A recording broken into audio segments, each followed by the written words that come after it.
Hello everyone, आज हम पढ़ने वाले MP board class 10th geography का first chapter resources of India के बारे में।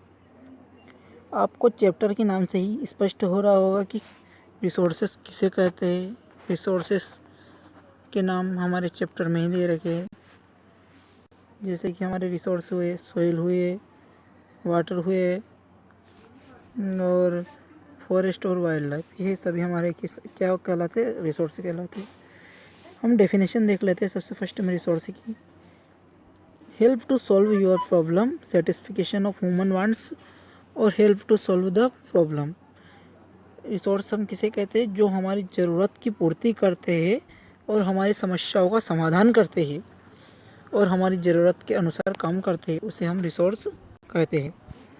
Natural resources are those resources which food found in nature is called natural resources of, यानी कि नेचुरल रिसोर्स उस रिसोर्सेज को कहते हैं जो कि नेचुरली अर्थ में पाए जाते हैं, जैसे कि सोलर हुए, पॉइंट हुई, सोइल हुई, ये सभी हमारे क्या क्या है? नेचुरल रिसोर्स है। सब अब हम देखते हैं क्लासिफिकेशन ऑफ नेचुरल रिसोर्सेज, यानी कि नेचुरल रिसोर्सेज का क्लासिफिकेशन कैसे होता है। इसका क्लासिफिकेशन 4 हिस्सों में होता है। वो 4 हिस्से देखते हैं आज हम।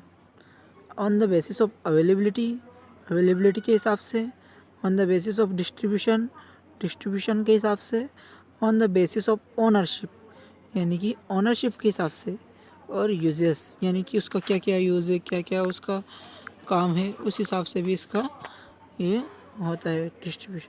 तो हम सबसे पहले देखते हैं बेसिस ऑफ अवेलेबिलिटी के हिसाब से देखते हैं। तो अवेलेबिलिटी के हिसाब से हम देखेंगे, तो अवेलेबिलिटी हिसाब से हम देखते हैं, फर्स्ट हमारा आता है रिन्यूएबल रिसोर्स।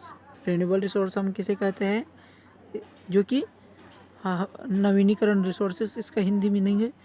रिन्यूएबल रिसोर्सेज वह होता है जिसका हम बार बार उपयोग कर सकते हैं, उसको रिन्यू करके बार बार उसको हम प्रयोग में ला सकते हैं, उसे हम क्या कहते हैं? Renewable resource. तो उसका एग्जाम्पल हमको दे रखा है लैंड। हम इसको बार बार उपयोग में ले सकते हैं कि कभी उसमें खेती कर लो, फिर अगले साल कर लो, ऐसे हम बार बार इसका उपयोग कर सकते हैं लैंड का। फिर हम करते हैं on the basis of distribution, यानी कि डिस्ट्रीब्यूशन के हिसाब से उसको कैसे बांट रखा है।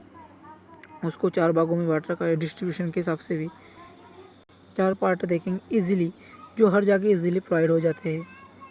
फॉर एग्जांपल वाटर ऑलमोस्ट सब जगह मिल ही जाती है हमें।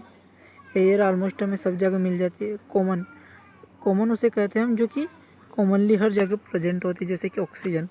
ये हमारा O2 यानी कि ऑक्सीजन, ये हर जगह कॉमनली जगह से मिल जाता है। फिर हम बात करते हैं रेयरली, यानी कि रेयरली मतलब कि कुछ स्पेसिफिक प्लेस पे मिलता है, इसे हम क्या कहते हैं? रेयरली कहते हैं। हम सिंगल के बारे में बात करते हैं। सिंगल मतलब ओनली 1 और 2 प्लेस पर यही बिल्कुल 1 और 2 जगह ही मिलता है, ये और जगह नहीं मिलता है। तो इसे क्या नाम से ही स्पष्ट हो रहा है, सिंगल, यानी कि एक या उससे अधिक जगह पर ये मिल सकता है, 1 या 2 जगह। अब हम यूजेस के हिसाब से देखते हैं। यूजेस के हिसाब से इसको basis on the basis of ownership के हिसाब से, ओनरशिप के बेसिस से इसको कैसे बांट रखा है वह देखते हैं। तो सबसे पहले देखेंगे इसका पर्सनल, फिर नेशनल, फिर वर्ल्ड।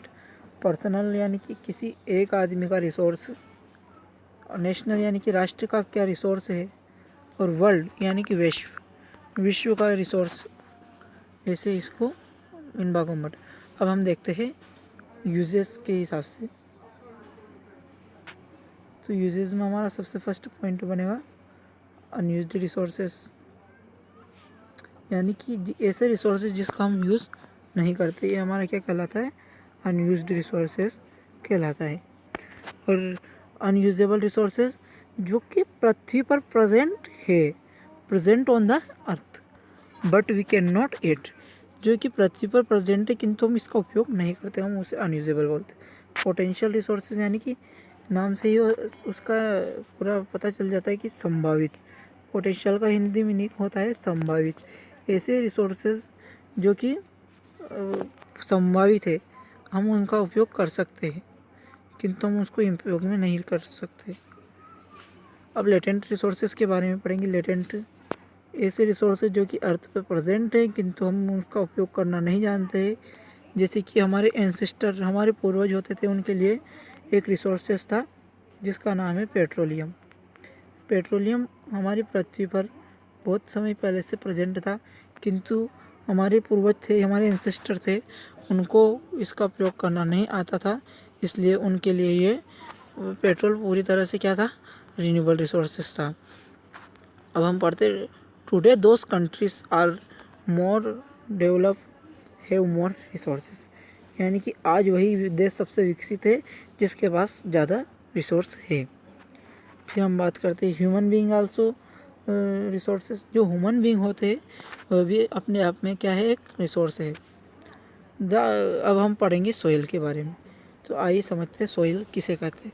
तो the upper most layer of earth is called soil, यानी कि जैसे कि हमारी पृथ्वी है, इसकी सबसे ऊपरी सतह क्या कहलाती है, soil. The upper most layer of earth is called soil. It contains parent rock plus vegetation. ये क्या कंटेन करके रखता है, पेरेंट रॉक और वेजिटेशन को कंटेन करके रखता है। जो सोइल कर रहता है वो पेरेंट रॉक और वेजिटेशन को कंटेन करके रखता है। All human being depends on soil. जितने भी ह्यूमन बींग है किस पे डिपेंड है, सोइल पर। Our basic need fulfilled by soil. हमारी दैनिक ज़रूरत होती है, जैसे कि हम रोज़ उसका उपयोग करते हैं, जैसे कि रोटी हुई, कपड़ा हुआ, मकान हुआ, ये सभी हमें किससे पूर्ति होती है, इसकी किससे फुलफिलमेंट होती है, सोइल से होती है। Soil formation is very slow process, यानी कि जो मिट्टी का बनना होता है वो बहुत ही स्लो प्रोसेस से बनती है। आपको बता दें कि मिट्टी बहुत ही स्लो प्रोसेस से बनती है। It take millions years for formation, यानी कि मिलियंस ईयर्स लगते हैं इसके फॉर्मेशन में। हमें दे रखा है कि 2.5 सेंटीमीटर लेयर होती है सोइल की, वो 1000 साल में कंप्लीट होती है।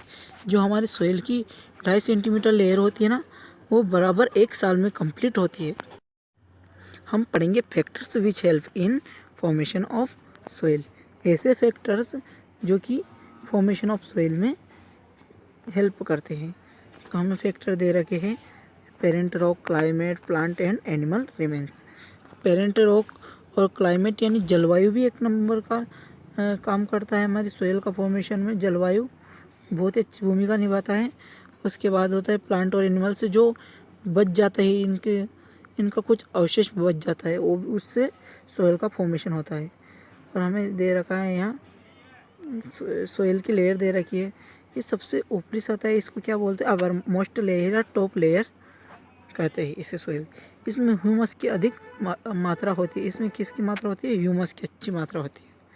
अब ये बी नंबर का आपको ये दिख रहा है, ये क्या होता है, सब सोइल होता है। और ये सी नंबर का रहता है वेदर्ड पेरेंट रॉक। ये सी नंबर का दे रखा है, ये वेदर्ड पेरेंट रॉक होता है। और 4th नंबर पे हमको दे रखा है पेरेंट रॉक। 4th नंबर पे ओनली पेरेंट रॉक होता है। अब हम पढ़ेंगे टाइप्स ऑफ सोइल, यानी कि सोइल के प्रकार। तो alluvial soil, black soil, red soil, laterite soil, mountain soil और डिजर्ट सोइल, ये सभी क्या है, सोइल के प्रकार है। तो हम सबसे पहले बात करेंगे एलुवियल सोइल के बारे में। तो एलुवियल सोइल किसे कहते हैं, इट इज नॉन क्ले और लोमी सोइल। इसे किस नाम से जाना जाता है, क्ले और लोमी सोइल के नाम से भी जाना जाता है। लाइट ब्राउन इन कलर, इसका कैसा कलर होता है, लाइट ब्राउन इन कलर, यानी कि हल्के भूरे रंग की ये होती है। फाउंड इन 490 मीटर डेप्थ, ये कितनी नीचे तक पाई जाती है, पृथ्वी के 490 मीटर नीचे तक पाई जाती है। इस और नाइट्रोजन, ह्यूमस, फास्फोरस इसमें लेस क्वांटिटी में पाए जाते हैं, बट पोटाश, लाइम ये अधिक मात्रा में पाई जाती है। सतलुज, गंगा, ब्रह्मपुत्र 40% एरिया इस रीजन में पाया जाता है। और इसके एरिया कहाँ कहाँ है पाया जाता है वो देखते हैं। इसके एरिया है पंजाब हुआ, हरियाणा हुई, यूपी हुई, उत्तराखंड हुआ, बिहार हुआ, वेस्ट बंगाल हुआ, असम हुआ, मेघालय हुई, कृष्णा गोदावरी डेल्टा रीजन, यहाँ एलुवियल सोइल पाई जाती है। अब हम इसके बाद बात करते हैं ब्लैक सोइल के बारे में। ब्लैक सोइल होती क्या है, इट इज नवस रेगार और कॉटन सोइल। इसको किस नाम से जाना जाता है, कॉटन और रेगर सोइल के नाम से भी जाना जाता है। मॉइस्चर इन लॉन्ग टाइम, इसमें नमी अधिक समय तक बनी रहती है।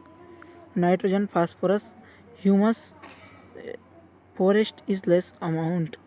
नाइट्रोजन, फॉस्फोरस, ह्यूमस इसमें कम मात्रा में होते इसमें, बट पोटास, लाइम और एल्यूमिनियम, मैग्नीशियम और आयरन ये अधिक मात्रा में इसमें पाए जाते हैं।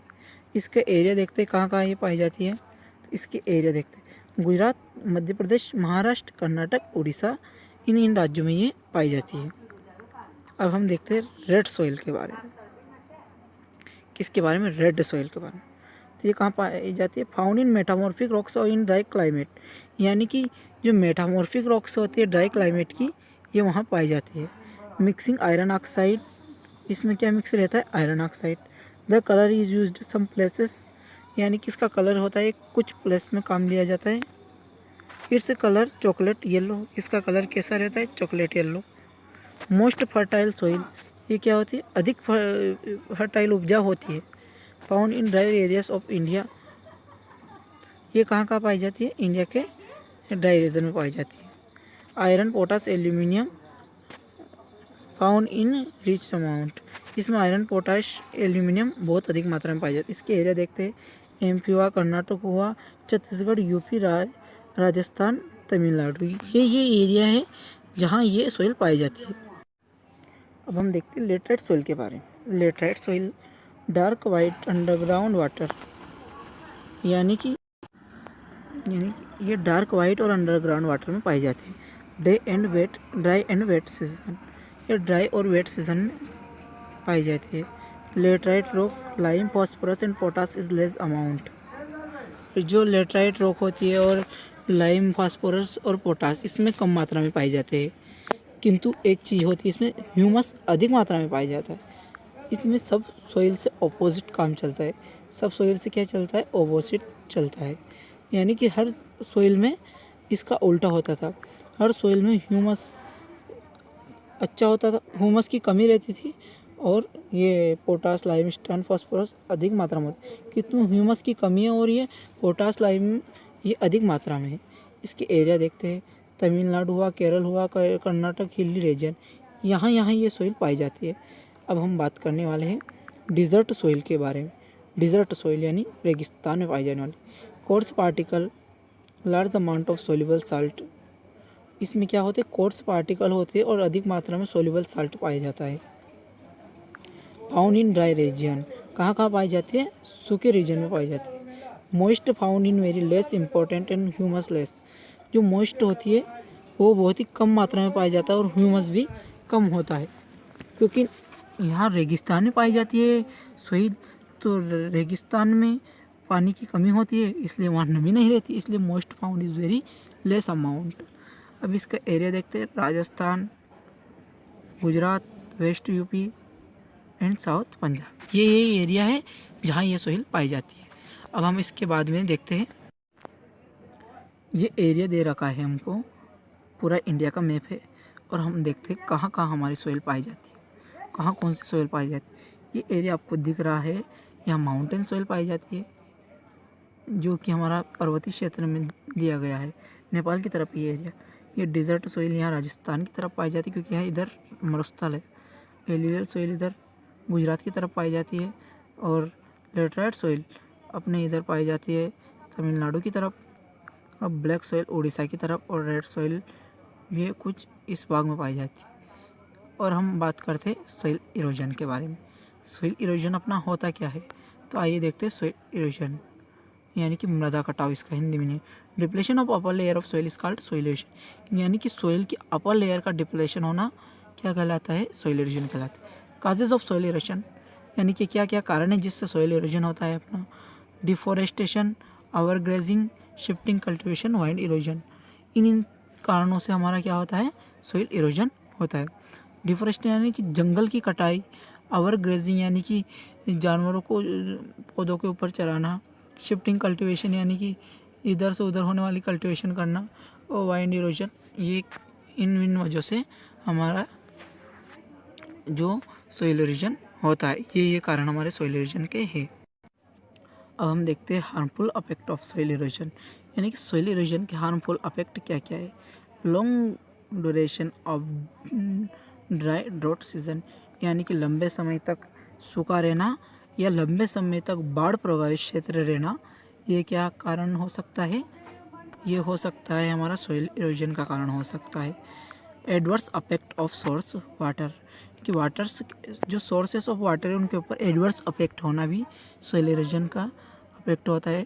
Silting of streams and water courses, यानी कि जो स्ट्रीम्स के वाटर रिसोर्सेस होते हैं उनके ऊपर सिल्टिंग होना। रिडक्शन इन एग्रीकल्चरल लैंड, यानी कि जो खेती की ज़मीन होती है उनकी कमी होना।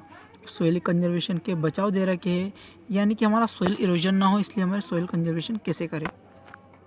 Counter farming in hilly areas, यानी कि काउंटर फार्मिंग कैसी होती है मैं बताता हूँ आपको। Counter farming in hilly areas, तो हमारा ये मान लो आप पहाड़ है तो इसमें काउंटर फार्मिंग हम कैसे करें, ऐसे स्टेयर बना के इसमें काउंटर फार्मिंग करें, जिससे ये पानी यहाँ पौधे जिससे ये पानी यहाँ काम आए, यहाँ पौधे इससे काम यहाँ आए।